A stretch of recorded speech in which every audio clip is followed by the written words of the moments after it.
Well, hello everybody. Taking the little Z250 out for a run, and I thought today I'd bring you along with me and see if we can blow some cobwebs out of the little 250cc Kawasaki.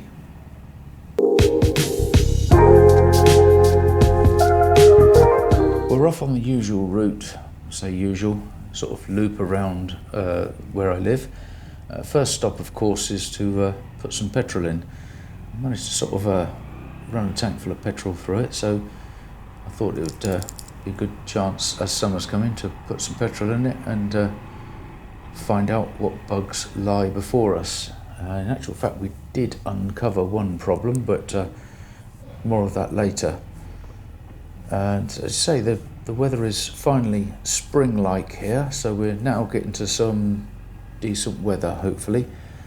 Certainly it's been very dry, but pretty much bitterly cold.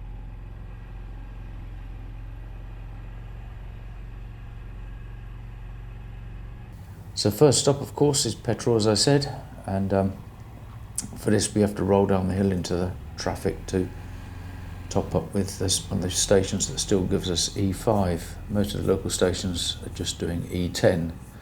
Of course, they're supermarket stations, but we're squeezed down to the Shell station and wiggle in here and stick some E5 in it, which is, well, expensive, but a bit more expensive than the norm, of course.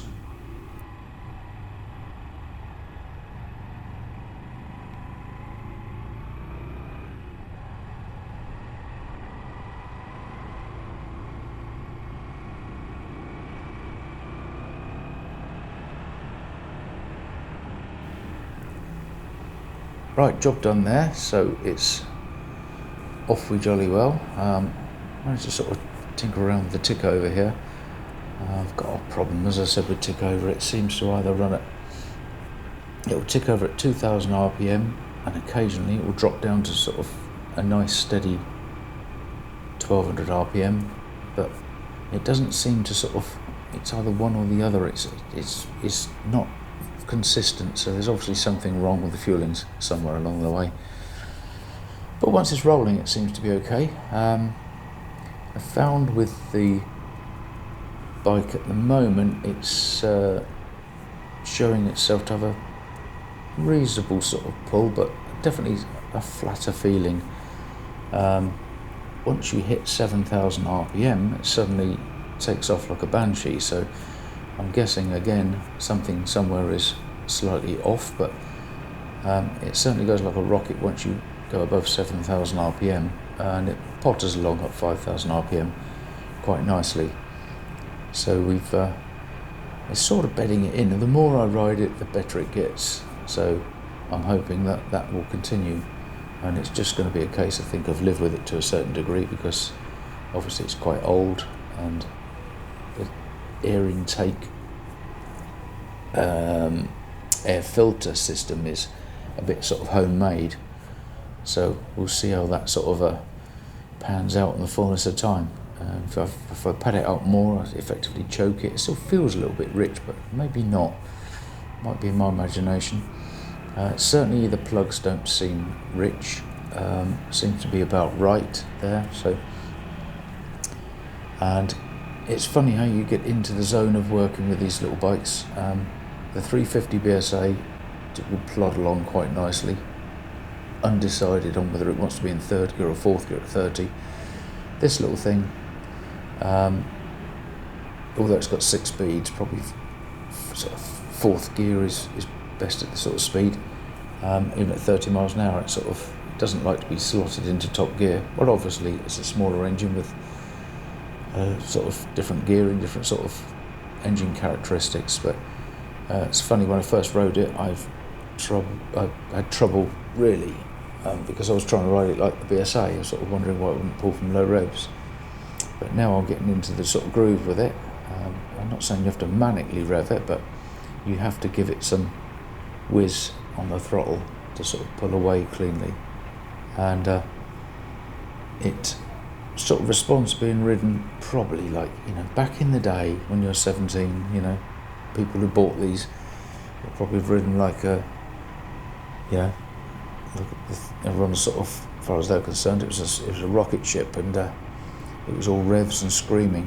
Whereas obviously we want to be a little bit sympathetic to the thing, mostly because I put it together and it's liable to fly apart at any moment if I've done anything wrong. So, but yeah, testing has proven that there's nothing inherently wrong with the engine thus far, so I'm happy with that. It's got a motard exhaust on, which is, well, it's the only thing you've got. I don't think if it fell apart, I don't think there's anything available anywhere that sort of is for sale on the marketplace. Such a pretty undesirable, say, rare bike, but it feels as if it might be strangling it on the exhaust. It's certainly a very muffled sound, but it rides along quite nicely, and so you sort of, on roads like this, on days like this, it's perfect. Sometimes when the traffic picks up a bit, you need to go into sort of 17-year-old mode and sort of scream it a bit to keep up, but generally it's got enough nip in it to sort of keep going, and probably comparable with the modern classics, you know, the little 350s and whatever, although, as I say, it has very little torque, so you have to work the engine a little bit, but good fun all the same. So we're on what's this road? It's the Oxford Road, A329, approaching Pangbourne, so we'll potter along here and get out. Normally I take it straight out through the back roads into the sort of countryside, but because I've filled up with fuel, I've come down this road, which proves a bit of a pain because there's normally a traffic light somewhere on the road, as proved the case on this particular day. And despite having been 40 miles an hour, it's now 30 limit virtually all the way, so a bit of a ball ache. Can be a busy road. Quite a lot of bikes come down this way when they're coming out of Reading to visit the H Cafe, so normally there's a good old throng of bikes popping down this road, and as a consequence there's very often our beloved speed camera popping up, so it pays to be a little bit cautious, because by the time you've seen it, it's nicked you, because they don't put it anywhere where you'd see it. It's always just off a bend, but that's the way of the world, that's the modern world. And of course the other thing we're contending with at the moment is potholes. We have potholes on the potholes. Having said that, the council, with government funding, is spending an awful lot of money on resurfacing. Many roads have been resurfaced. I think it's a case of, if you don't resurface the roads, you're not going to get the money next year. And of course in previous years they've just not spent the money on resurfacing, they've just bodged them up, and through the winter it's come to pass, and it's become a bit of a public, certainly in the UK, has been sort of raised as a big issue. It's why are we paying so much road fund licence, and you're putting it up and you're putting tax on petrol, and the roads are falling into disrepair.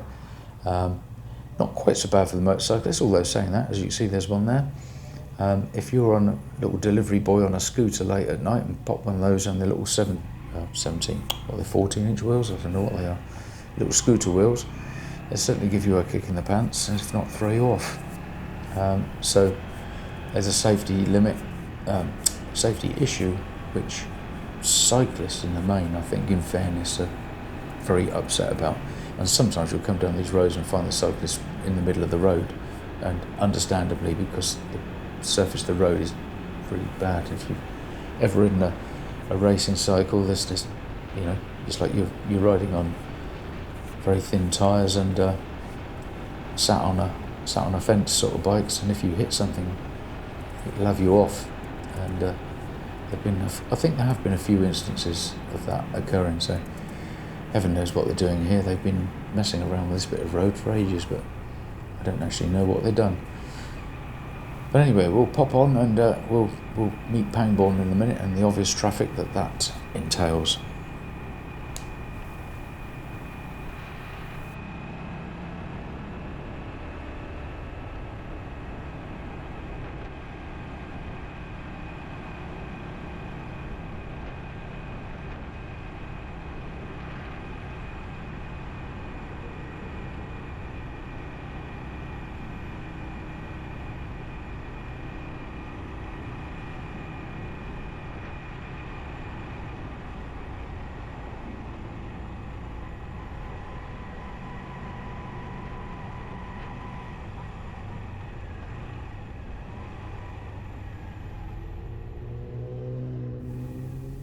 Right, we'll pick it back up here as we come out of Pangbourne.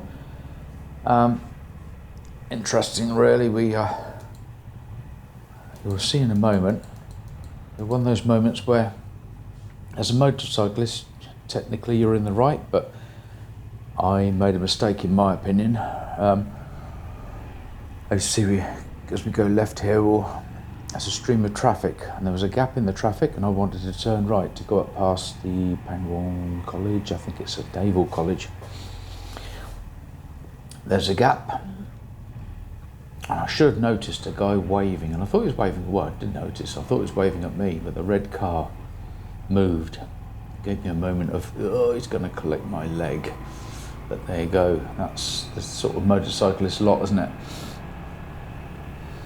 You can just keep your wits about, and hopefully they see you in this case. The guys all did see me, and nod exchanged, and fair enough, but just thought to myself, I should know better. I should have known better. But anyway, climb the hill here. Unfortunately, this road would have been a sort of a good old route, but as I came down the road, you'll see further on, the road actually was closed, so I had to sort of circle around and come back. But it's not a bad bit of road, a bit bumpy, which is again down to the weather and the tarmac surface, but generally it's a surprisingly long drag on a little bike. You don't notice it if you're riding a big Triumph or even the 750 Honda, but on this little thing it was like, I don't want to change up, because if I change up I'm going to be huffing and puffing and going back down again. But surprisingly, as I say, it does go up. Yeah, there's a Naval College here, and I say Naval College, Pangbourne College, Naval College. Several schools up this road, the great and the good, obviously, like their posh schools. To the left here, there's and I believe it's a Merchant Navy College. I could be wrong there, but the Falklands Memorial is there, and it's the memorial to the merchant seamen who were killed in that conflict, just to the left now. I think I tried to drive in there once, and it was barricaded, so although it's a monument, I don't think it's quite open to the public, but I could be wrong there. But basically there's I think a St Anne's school, yeah, a couple of private schools, and the sort of farmland and little lanes heading towards the Ridgeway. But as I say, we got somewhat blighted on that. I could have gone to a big old loop, but I didn't, and in actual fact it probably was a good thing. I mentioned earlier that the little bike did actually let me down. Not in a major way, but it was like one of those oh god moments, because when you're riding an old bike out and about and you don't know anybody that's got a van, you suddenly, as the thing splutters to a halt, as it did. I didn't catch it on video, unfortunately the battery ran out by then, but as it sort of spluttered to a halt, thankfully a mile from my home. But a mile from my home is normally at the bottom of a hill, as it was in this case. And yeah, we really came unstuck, because as I got to the bottom of the hill, it pulled away fine, pulled off the traffic lights, and it was like, oh, we're nearly home now. And it suddenly just went pop, pop, pop, pop, pop, pop, pop, pop, and up, just as if it was, I won't say running out of petrol, but it felt like as it dropped onto one cylinder, or what the hell has happened.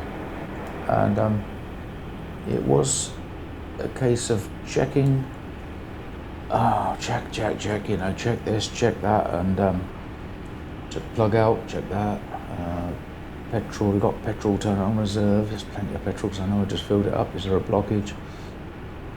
Do the visual things, and instinctively I took the sort of, I turned it over with the spark plug out, and there was a very weak spark. It was a spark, but not, I could hardly even see it in sunlight. Thought that didn't look very good. Took one plug cap off, took the other off, tried to start, blah blah blah. Each didn't seem to be one particular cylinder, so I took the cover off of the points, which has just been a terrible problem on this. It's a very tight fit, and So I took the cover off the points, thumbed the starter, and it burst into life again. Oh, hallelujah, because I spent 15 minutes at the roadside, you know, gloves off, helmet off, toolkit out. I'm thinking, am I going to have to call the recovery people and wait here for hours just to get the bike a mile up the road? There's no way you'd push it up the hill. I thought, oh God, this is disaster. And the sense of relief when it fired up was to the point of, like, you know, rushing to get my goat on and get back home before it broke down again. But no, it ran fine. So it was a bit of a moment. That's as you expect. Here we see the road closed. I mean, they've closed the road. It's the road I would normally come up, actually, if I go straight into the country. So what they're doing, I don't know. I had a pause for thought there. I thought, do I go to the right and do a very big loop, or do I bail out and go back down the way I came? And after a bit of umming and ahhing, I decided I'd go back down the way I came. At least I knew where the gravel was going back, because there's obviously, this time of year, there's always gravel on the road. These roads in particular are quite, always some gravel around. You've got to be a little bit sort of switched on. Gravel's normally in the middle of the road where a motorcycle wants to be. So I bailed out and returned from whence I came. And as I say, it rode fine. It was pulling well and riding well. And I have to say that compared with my 750 Honda, this feels quite very plush. Not soft particularly, but it just feels very much more sorted. Obviously the 750 Honda's got some more weight, etc. But considering the, you know, basic nature of the bike, it's got disc brakes front and rear, and they're drilled disc brakes, which must have been very much a status thing for when they had them back in the day. But yeah, it does ride quite nicely. It's quite sort of magic carpet, a very modern feel to it compared with the bike of, well, the Honda's what? It's probably only 4 or 5 years older, but in design it's 10 or 15 years older, I guess. So yeah, it's quite a revelation, quite a novelty. And again, obviously, if one were to compare it to the BSA B40, it's a completely different suspension-wise. Suspension's completely different. The Kawasaki has a whine, but what that is, I don't know. The state, maybe, I don't know. It feels a bit whiny. Could be the gearbox. But bear in mind, the thing has not done 10,000 miles yet. Not to say that's not always a good thing, as we know, but it's just coming up for its 10,000 miles, so I'm not going to complain. It's good enough for me. I'm happy with it. And it's a sort of pleasure to run around little lanes like this, and occasionally, as I say, later on I gave it a little bit of a squirt around the back lane. Again, I don't think that part is on the camera. It may well be. If it does, I'll highlight it, but I sort of wound it up and let it sort of have its head, as it were, and it gone past 70 and was still going when obviously discretion's the better part of valor. It's just a relatively bendy sort of country road I was on, open enough to sort of take that speed, and yeah, it was cracking on, it was going well. So I've no issue with the performance, really. The brakes are they're surprisingly good in some respects, but when you do sort of really lean on them, they a little bit sort of like give it a harder squeeze. But that's probably, brake pads. I didn't change the brake pads, so it would probably benefit from a set of pads. Then if I put a set of pads in it, I'd put a set of tyres on it, and it's now, currently at the moment, it's running on what I call vintage tyres. In other words, I don't want to go out in the wet in it. They're probably rock hard, so I'm not going to go doing anything too cavalier on it, because I think the tyres would probably give up the ghost prematurely. Not something anybody used to worry about, but now of course we've all got a bit mindful of, you know, having ridden modern bikes, tyres are a big thing on these little things. As long as it's not got any perishing on it, I'm not too bothered, because as I say, it's not a daily bike, and it's not a bike that's going to be ridden in wet weather. So I think the tyres have been replaced. I know they have. I'm not saying the tyres are original 1980s tyres, but I think they're about 2014. That's about it for that little run. Certainly on camera, we've run out after that, and I love you and leave it now. As I say, the bike didn't let me down, but we managed to get home. Benefit of luck, I suppose. But as we come down into Pangbourne, the camera did finally breathe its last, as they say, and I hadn't bothered checking it or putting another battery in. So until the next time we're out and about, we'll see if we can put something on to keep people interested. But that's it for that one, and the little Kawasaki lives to breathe another day. Thank you very much, everybody.